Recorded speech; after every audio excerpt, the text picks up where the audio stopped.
ठिठुरता हुआ गणतंत्र। हरिशंकर परसाई। 4 बार मैं गणतंत्र दिवस का जलसा दिल्ली में देख चुका हूँ। 5वीं बार देखने का साहस नहीं। आखिर यह क्या बात है कि हर बार जब मैं गणतंत्र समारोह देखता तब मौसम बड़ा क्रूर रहता। 26 जनवरी के पहले ऊपर बर्फ पड़ जाती है, शीतलहर आती है, बादल छा जाते हैं, बूंदाबांदी होती है और सूर्य छिप जाता है। जैसे दिल्ली की अपनी कोई अर्थनीति नहीं है, वैसे ही अपना मौसम भी नहीं है। अर्थनीति जैसे डॉलर, पौंड, रुपया, अंतर्राष्ट्रीय मुद्रा कोष या भारत सहायता क्लब से तय होती है, वैसे ही दिल्ली का मौसम कश्मीर, सिक्किम, राजस्थान तय करते हैं।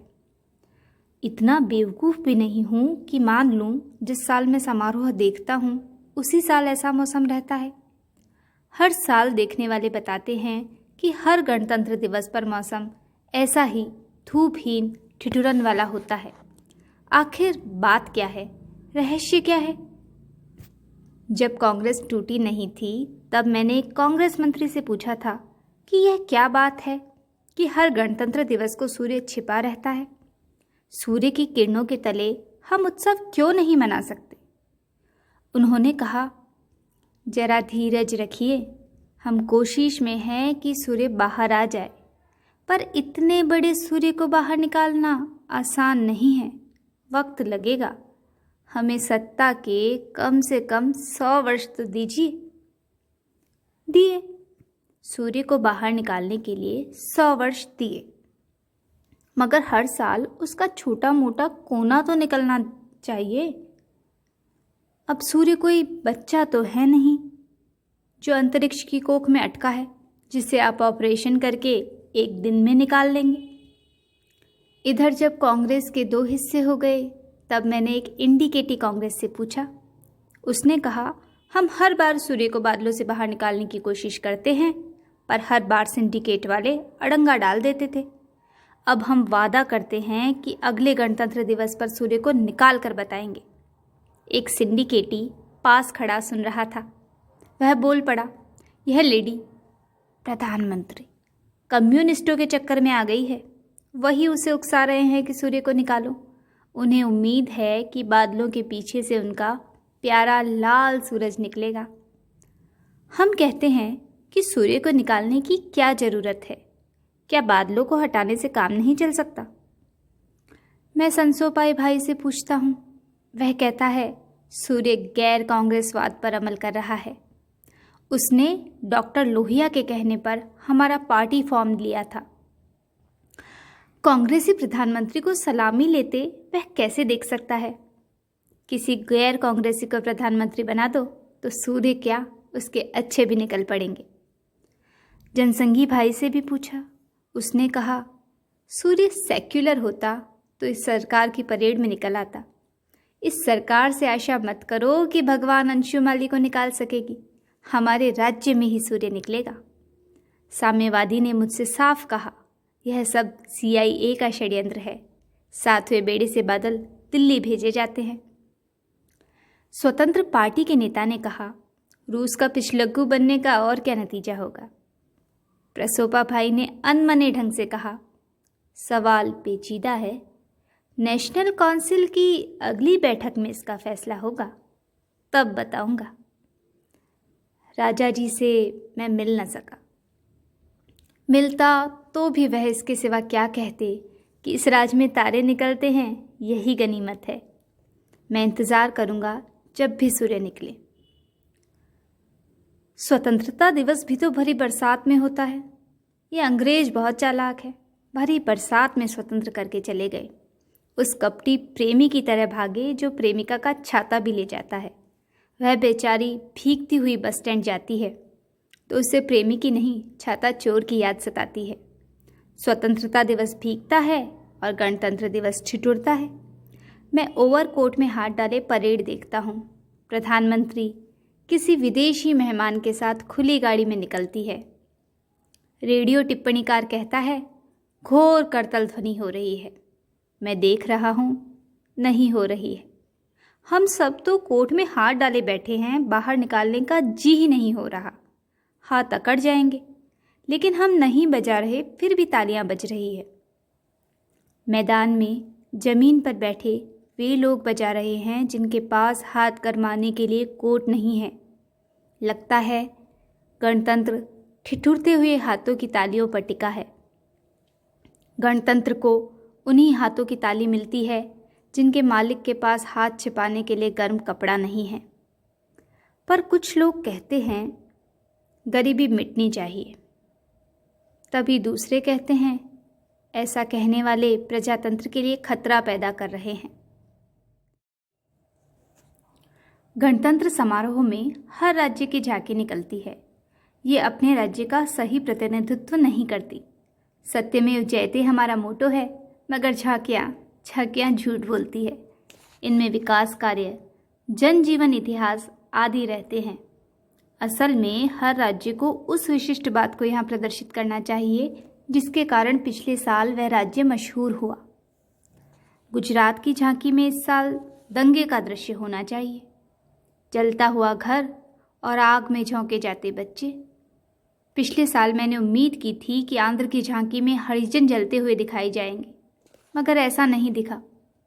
यह कितना बड़ा झूठ है कि कोई राज्य दंगे के कारण अंतर्राष्ट्रीय ख्याति पाए, लेकिन झांकी सजाए लघु उद्योगों की। दंगे से अच्छा गृह उद्योग तो इस देश में दूसरा है ही नहीं। मेरे मध्य प्रदेश ने 2 साल पहले सत्य के नज़दीक पहुंचने की कोशिश की थी। मध्य प्रदेश उस साल राहत कार्यों के कारण नहीं, राहत कार्यों में घपले के कारण मशहूर हुआ था। मेरा सुझाव माना जाता तो मैं झांकी से झूठे मस्टरोल भरते दिखाता, चुकारा करने वालों का अंगूठा हजारों मूर्खों के नाम के आगे लगवाता, नेता, अफसर, ठेकेदारों के बीच लेन देन का दृश्य दिखाता। उस झांकी में वह बात नहीं आई। पिछले साल स्कूलों के टाट पट्टी कांड से हमारा राज्य मशहूर हुआ। मैं पिछले साल की झांकी में यह दृश्य दिखाता कि मंत्री, अफसर वगैरह खड़े हैं और टाट पट्टी खा रहे हैं। जो हाल झांकियों का, वही घोषणाओं का। हर साल घोषणा की जाती है कि समाजवाद आ रहा है, पर अभी तक आया नहीं। कहाँ अटक गया? लगभग सभी दल समाजवाद लाने का दावा कर रहे हैं, लेकिन वह नहीं आ रहा। मैं एक सपना देखता हूँ। समाजवाद आ गया है और वह बस्ती के बाहर टीले पर खड़ा है। बस्ती के लोग आरती सजाकर उसका स्वागत करने को तैयार खड़े हैं, पर टीले को घेरे खड़े हैं कई समाजवादी। उनमें से हर एक लोगों से कहकर आया है कि समाजवाद को हाथ पकड़कर मैं हिलाऊंगा। समाजवाद टीले से चिल्लाता है, मुझे बस्ती में ले चलो। मगर टीले को घेरे समाजवादी कहते हैं, पहले यह तय होगा कि कौन तेरा हाथ पकड़कर ले जाएगा। समाजवाद की घेराबंदी है। संसोपा प्रसोपा वाले जनतांत्रिक समाजवादी हैं। पीपुल्स डेमोक्रेसी और नेशनल डेमोक्रेसी वाले समाजवादी हैं। क्रांतिकारी समाजवादी हैं। हर एक समाजवाद का हाथ पकड़कर उसे बस्ती में ले जाकर लोगों से कहना चाहता है, लो मैं समाजवाद ले आया। समाजवाद परेशान है, उधर जनता भी परेशान है। समाजवाद आने को तैयार खड़ा है, मगर समाजवादियों में आपस में धौल धप्पा हो रहा है। समाजवाद एक तरफ उतरना चाहता है कि उस पर पत्थर पड़ने लगते हैं, खबरदार उधर से मत जाना। एक समाजवादी उसका एक हाथ पकड़ता है तो दूसरा हाथ पकड़कर खींचता है। तब बाकी समाजवादी छीना छपटी करके हाथ छुड़ा देते हैं। लहूलुहान समाजवाद टीले पर खड़ा है। इस देश में जो जिसके लिए प्रतिबद्ध है वही उसे नष्ट कर रहा है। लेखकीय स्वतंत्रता के लिए प्रतिबद्ध लोग ही लेखक की स्वतंत्रता छीन रहे हैं। सहकारिता के लिए प्रतिबद्ध इस आंदोलन के लोग ही सहकारिता को नष्ट कर रहे हैं। सहकारिता तो एक स्पिरिट है, सब मिलकर सहकारिता पूर्वक खाने लगते हैं और आंदोलन को नष्ट कर देते हैं। समाजवाद को समाजवादी ही रोके हुए हैं। यूँ प्रधानमंत्री ने घोषणा कर दी है कि अब समाजवाद आ ही रहा है। मैं एक कल्पना कर रहा हूँ, दिल्ली में फरमान जारी हो जाएगा, समाजवाद सारे देश के दौरे पर निकल रहा है, उसे सब जगह पहुंचाया जाए, उसके स्वागत और सुरक्षा का पूरा बंदोबस्त किया जाए। एक सचिव दूसरे सचिव से कहेगा, लो ये एक और वीआईपी आ रहे हैं, अब इनका और इंतज़ाम करो, नाक में दम है। कलेक्टरों को हुक्म चला जाएगा, कलेक्टर एसडीओ को लिखेगा, एसडीओ तहसीलदार को। पुलिस दफ्तरों में फरमान पहुंचेंगे, समाजवाद की सुरक्षा की तैयारी करो। दफ्तरों में बड़े बाबू छोटे बाबू से कहेंगे, कहाँ हो तिवारी बाबू, एक कोई समाजवाद वाला कागज़ आया था ना, ज़रा निकालो। तिवारी बाबू कागज़ निकाल कर देंगे। बड़े बाबू फिर से कहेंगे, अरे वह समाजवाद तो परसों ही निकल गया, कोई लेने नहीं गया स्टेशन। तिवारी बाबू तुम कागज़ दबा कर रख लेते हो, बड़ी खराब आदत है तुम्हारी। तमाम अफसर लोग चीफ सेक्रेटरी से कहेंगे, सर समाजवाद बाद में नहीं आ सकता, बात यह है कि हम उसकी सुरक्षा का इंतज़ाम नहीं कर सकेंगे, पूरा फोर्स दंगे से निपटने में लगा है। मुख्य सचिव दिल्ली लिख देगा, हम समाजवाद की सुरक्षा का इंतज़ाम करने में असमर्थ है, उसका आना अभी मुलतवी किया जाए।